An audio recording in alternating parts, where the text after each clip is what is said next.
Hello all, I welcome you all to the 18th lecture in this course E690 ATM. So the last time we met, we spoke about some recap on Boltzmann transport and a little bit about phonon. So today we will talk the last aspect of scattering, that is scattering with electromagnetic radiations. Scattering with electromagnetic radiations.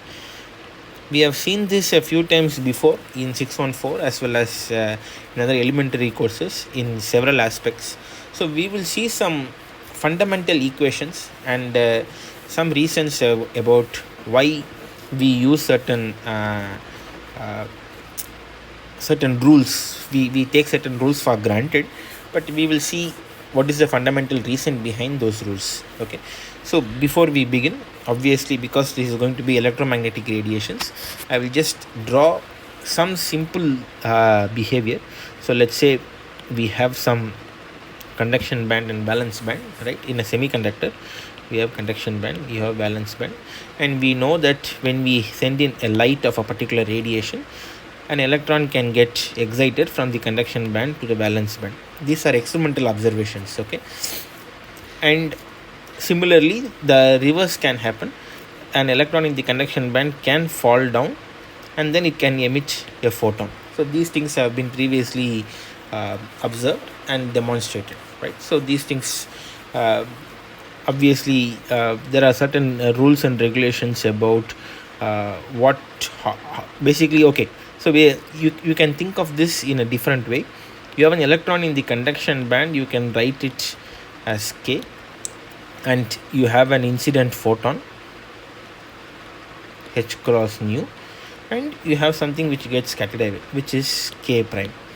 There is a particular relationship between k and k prime and h nu, because we know that uh, the photon wave vector, that is hc by lambda, is much smaller in comparison to electron wave vectors k and k prime, and hence we know that only direct band gap semiconductors get involved, right? Because there has to be some wave vector mismatching, that is k prime is should be equal to k plus wavelength of the photon, k h cross nu, right? And we know that E of k prime should be E of k plus h cross nu. It's we can pretty straightforward. I mean, we can say at the outset that the reasons behind them should be the Fermi golden rule, which is obvious, but we will go a little bit deeper and study what should be the interaction potential and what should be the rates at which these interactions happen and so on, right? So let us study some basic principles of light and then go on to do the scattering matrix element calculations. When we talk about light, the first things that we always consider is the Maxwell's equations.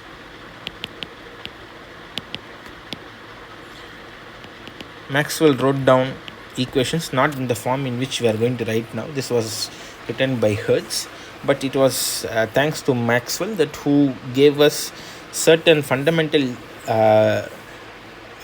rules and regulations, not about light but regarding to electricity and magnetism. And finally we found that for a particular case of Maxwell's equation, the solutions are electromagnetic waves which are perpendicular to each other, which we call as light. Okay, so the Maxwell's equations goes like this: del, which is called as the gradient, dot E, the electric field, is written as rho, the charge enclosed, by epsilon. Epsilon is called as the permittivity or the complex dielectric constant, right? On the electrical side. On the magnetic side, we know del, that dot B, equal to 0. What it means? That the magnetic field never diverges, right? It always the magnetic field runs parallel to each other. There is never a contraction nor a divergence, whereas the electric field converges and diverges depending upon the charge that is enclosed close by. That is what these two equations tell you, right? The second set of equations is del cross E is minus dou B by dou T, and del cross B is mu naught epsilon naught dou E by dou T plus mu naught into J. J being the current density and the electric field as we saw previously, and del cross means the cross product, right? Before we go any further, I would like to recall some simple vector calculus equations, because we are going to talk a lot about vectors very soon, so it's better that I recap a few things. If there exists a field in 3 dimensions, a field is some vector which exists in 3 dimensions, we call del f is called as gradient, is given by dou f by dou x into I vector plus dou f by dou y into j vector plus dou f by dou z into k vector. So a gradient of a vector is again a vector field, right? So one has to remember this. The divergence of a vector del dot f is different from the gradient, which is dou f by dou x plus dou f x y z, right? These are 3 different components, by dou y plus dou f z by dou z. So this is the divergence. So the divergence is going to be a scalar quantity. There is no I, j, k. This will be a one single value. Curl of a vector field, curl cannot be on a scalar. It has to be a vector. It comes out to be dou f z by dou y minus dou f y by dou z I vector. So the curl is also a vector plus dou f z by dou z minus dou f x by dou z, dou f z by dou x into j plus dou f y minus dou x minus dou f x by dou y into j. I suppose you all know how to write this in the matrix form, right? I, j, k, dou by dou x, dou by dou y, dou by dou z, fx, fy, fz will give you this expression. So basically del cross f is another vector which is given in this fashion. Another important thing that one needs to know is the Laplacian, which is not the delta. That is typically, this is what is called as nabla, but this is delta, but then this is what we call as delta. Delta f Laplacian is actually written as del dot del of f, which is del square of f. This is the second gradient. So del dot del is a gradient of divergence of divergence is gradient square f. If you substitute that, you will clearly see, which will come out to be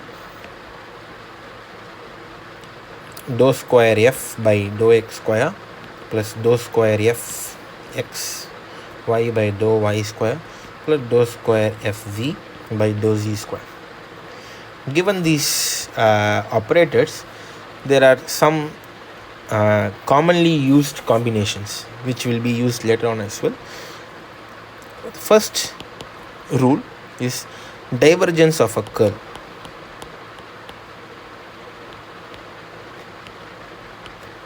is 0. What we mean is del dot del cross f, f being any vector, is always 0.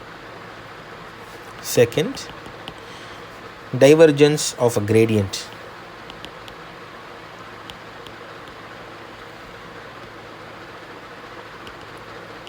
which is what we described previously. Del dot del f is Laplacian of f.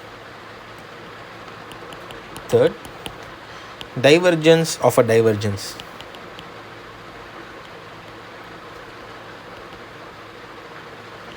is impossible to compute. Why?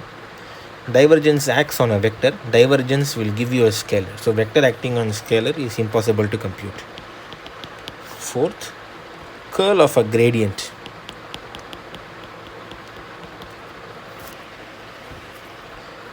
is 0. Right? So we have these important equations which will be used in our solutions to Maxwell's equation.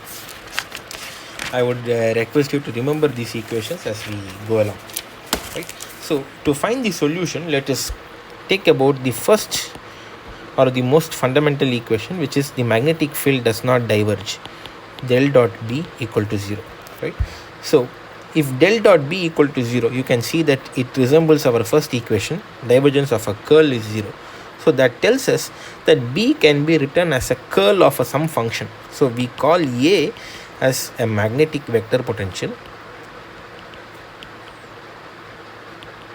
some vector A, such that B is written as del cross A. Right? So if I substitute B into this, it's easy to see del dot B will always be 0 irrespective of the choice of A. Right? So but then B is written as del cross A. A is some vector potential. Right? Similarly, we can use the other equation, which is del cross E is basically minus dou B by dou T. For this, you take E to be some gradient minus del psi minus dou A by dou T. Right? If I substitute gradient, if we use the fourth equation, curl of a gradient is 0. So if I substitute this into this equation, it's easy to see that this also satisfies. Right?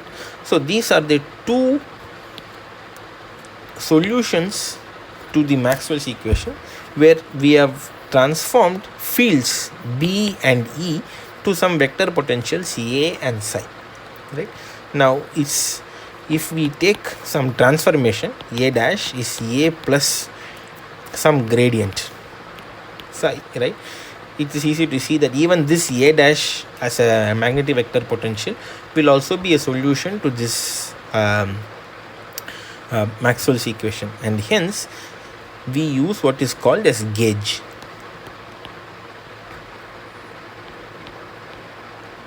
Which gives you some del psi, some choice of psi, such that it will also be a solution to Maxwell's equation. There are many such gauges. The most commonly used gauge is called as the Coulomb's gauge, which is del dot A prime equal to 0. If we take del dot A prime equal to 0, that will fix what is psi, and hence once psi is fixed, you find that even that will be a solution to the Maxwell's equation. Right? So with all these things given, let's look at some solutions to the Maxwell's equation. Again, we take these equations into consideration.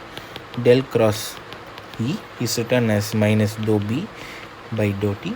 The second equation, del cross B, is mu naught epsilon naught dou E by dou T plus mu naught I. Right? Now if I take this and then take this equation and you do del cross first equation, I get del cross E is minus dou by dou T of del cross B, and of course del cross B is this equation. So if I substitute, I get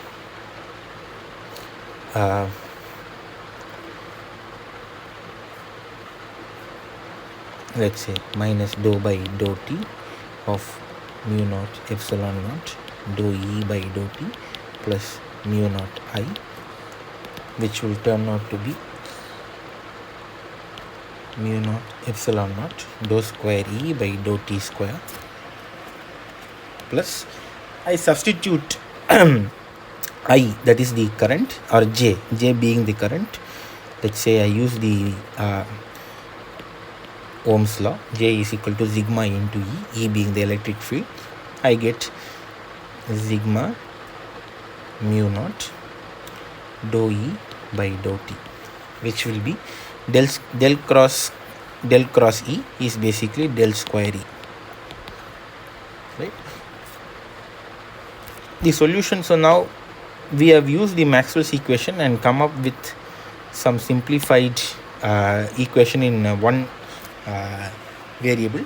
Now we can find solutions for E. So we write E is taken as some E naught e power I k dot r minus omega t, right? Because this is a second order differential equation, you need to have e power I k dot r and omega t, because you have second order in space as well as in time. The simplest solutions is written in this form.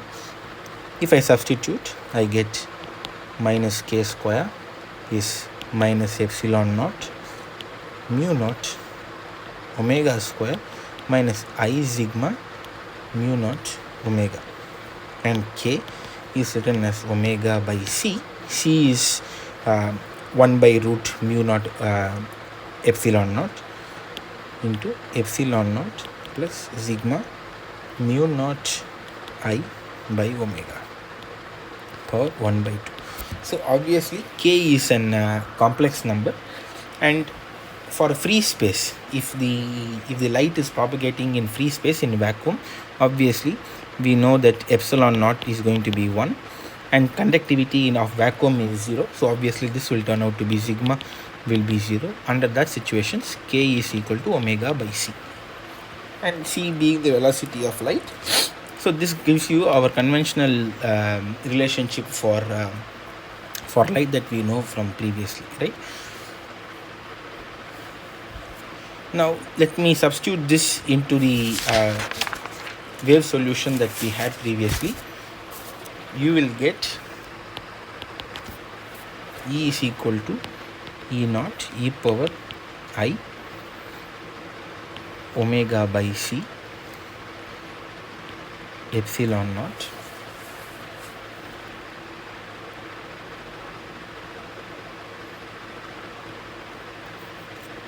into e power minus I omega t into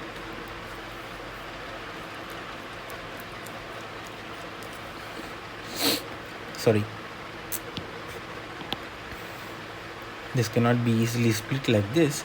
So I am going to write this complex variable. Let me write n is some complex number, n r dot plus I n r double dot is epsilon naught plus sigma mu naught by omega power 1 by 2, right? If this is written, then the solution E equal to E naught e power I n r dot, this is k s into omega by c into x into e power minus I omega t into e power minus n r double dot I square omega by c into x. Now what will be the velocity of this wave function E? If you basically you have to work I h cross into del, so which del is dou by dou x, which will turn out to be the other, if you work out, right? So basically the velocity, the mean velocity will turn out to be c by nr prime. So if the light is traveling in free space, then nr prime will turn out to be 1, which is easy to see because it is just 1 epsilon naught, right? If it is traveling in any other space, for free space, if the light is traveling in any medium,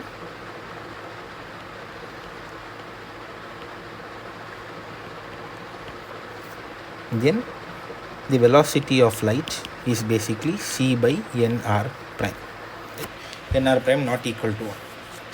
So this is called as the refractive index, real part of the refractive index.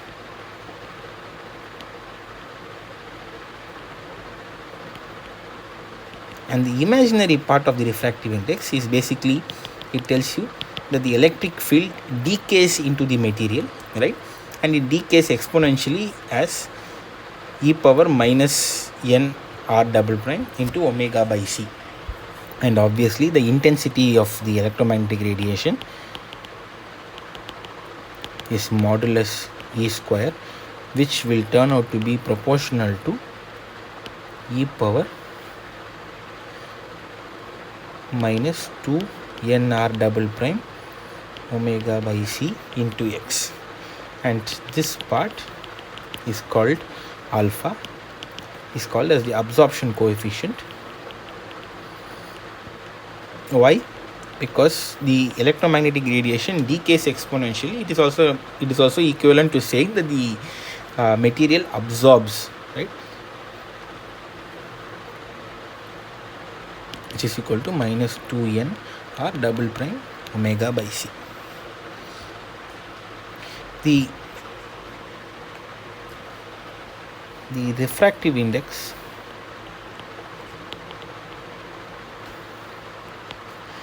n is nr prime plus I nr double prime is related to the dielectric constant we used previously, epsilon, right? When we derived the Maxwell's equation, we did not derive the Maxwell's equation, but when we used the Maxwell's equation, epsilon is the dielectric constant, is related to the dielectric constant as epsilon. We write the epsilon also as a complex variable, epsilon prime plus I epsilon double prime, prime being the real part and double prime being the imaginary part, can be written as epsilon prime is nr prime square minus nr double prime square. Epsilon double prime is 2 nr prime nr double prime, right? One has to also remember that the epsilon, the dielectric constant, the refractive index, both of them are all functions of k, or the wavelength of light, right? And the dielectric constant also can be written in, as the dielectric displacement d is epsilon times E plus some polarization in the material. So what we mean is I take some material and then I apply some electric field, right? And this electric field induces some dielectric displacement in the material D, which is proportional to the epsilon times, that is the dielectric constant times the electric field, plus any inherent polarization that the material has in addition to the applied electric field. Similarly, the magnetic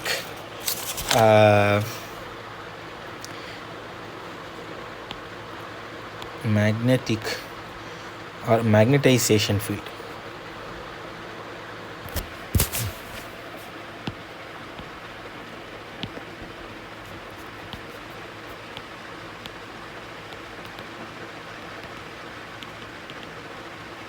H is written as 1 by mu naught into B, the applied magnetic field, minus m being any inherent magnetization that the material has. Of course, in free space, m and p goes to 0 and you get the well-known equations d is equal to epsilon E and h is equal to 1 by mu naught B relationships, right? Now, if we know any material whose properties that we do not know, the thing that is most easiest to measure is the absorption coefficient.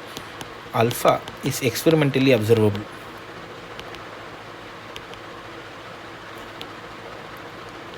How do we do it? We take a block of material with known thickness d. We have some light which is incident. Of course, this light can be a broadband light source, and you keep a photo detector below and then see what is the intensity of the light which went through, right? And how much ever it decays, this is I transmitted, this is I incident. If you do I transmitted by I incident and then you plot log of this, will give you some absorption coefficient alpha. right? From here you can back extract what will be your uh, I mean the imaginary part of the refractive index, nr double prime, right? And once that is known, the real part of the of the refractive index, nr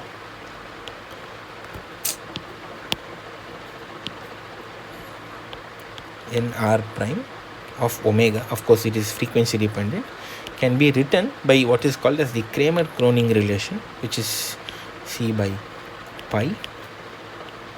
This p is called as the Cauchy's integral because there is a discontinuity at omega is equal to omega naught alpha of omega by omega square minus omega naught. We are calculating at omega naught, okay, d omega. This is called the Cauchy's integral, and this equation is called as the Kramer-Kronig equation. Both the real and the imaginary part of the refractive index follow the Kramer-Kronig relation. The real and the imaginary part of the dielectric constant are also related by the Kramer-Kronig relation. There will be a lot of simultaneous variables which are related by the Kramer-Kronig relation. You will see very soon there will be the Kramer-Kronig relations are being used in many of the physical aspects where the real and imaginary part of a particular variable are related by this equation, right? So with this I will stop this part of the lecture. The next part of the lecture we will deal with electromagnetic radiations interacting with matter, interacting with electrons in a material.